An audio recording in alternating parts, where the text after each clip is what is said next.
Je m'appelle Hugo, j'ai 19 ans, j'habite à Rennes et on peut pas dire que j'ai jamais vraiment aimé les cours. Depuis la seconde, j'arrête de me concentrer en cours. Je galère, mais surtout, je travaille pas.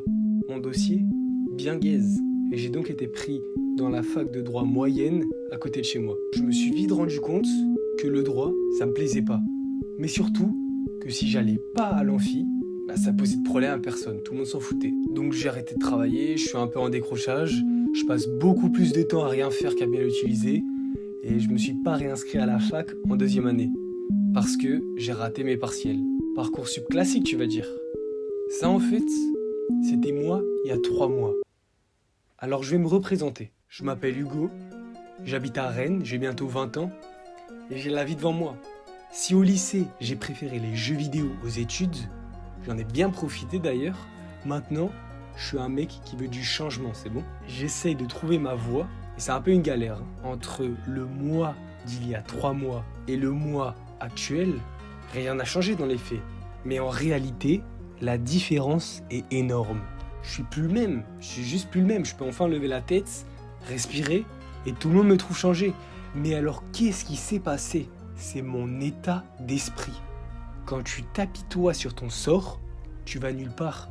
Tu restes dans ton lit, tu bouges pas. Mais maintenant, j'ai trouvé une direction. Et en fait, si tout va bien dans ta vie, c'est surtout une question de volonté. J'ai voulu le faire, vraiment. Toute ma vie, j'ai pensé qu'un jour j'allais me réveiller, que ça allait se passer tout seul, que la motivation à réussir allait arriver comme ça.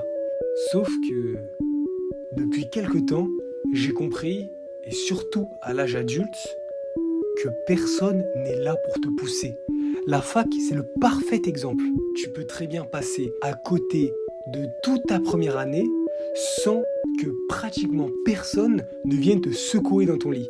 Même tes parents finissent par se désolidariser peu à peu. Alors à ce moment-là, il faut comprendre que la motivation n'est pas quelque chose qui va tomber du ciel lentement, en lévitation, baigné dans une lumière divine et avec une musique de Bach en fond. C'est juste toi contre toi. C'est ton gros cul contre ton envie de réussir. Alors là, il n'y a rien à faire. Mais il y a tout justement. Je sais pas si tu captes l'ambiguïté. Parce que c'est ça le truc central. Le truc qui est drôle, mais qui peut aussi te faire déprimer.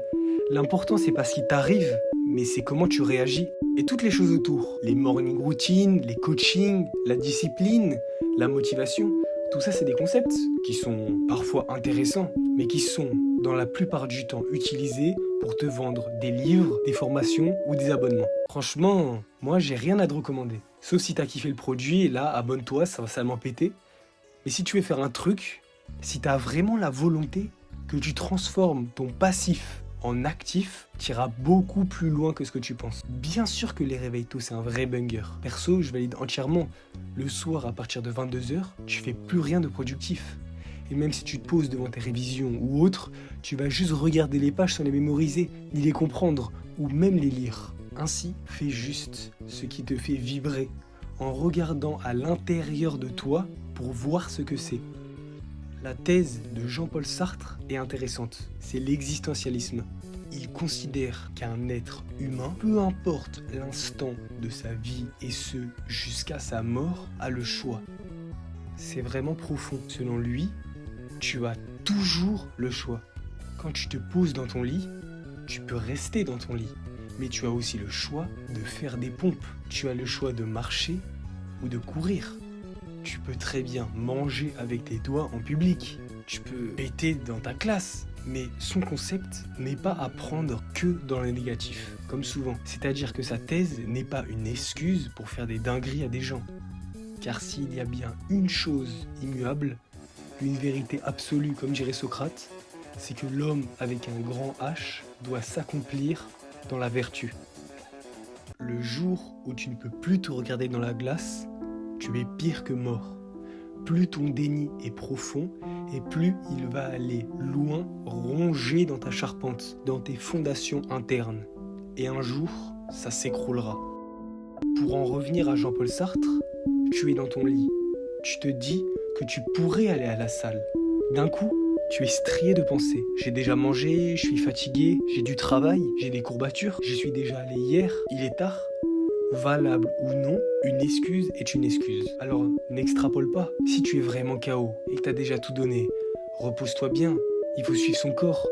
Tu es celui qui le connaît le mieux. Mais il est important de conscientiser ce concept de choix omniprésent. Alors abonne-toi et reste à l'affût.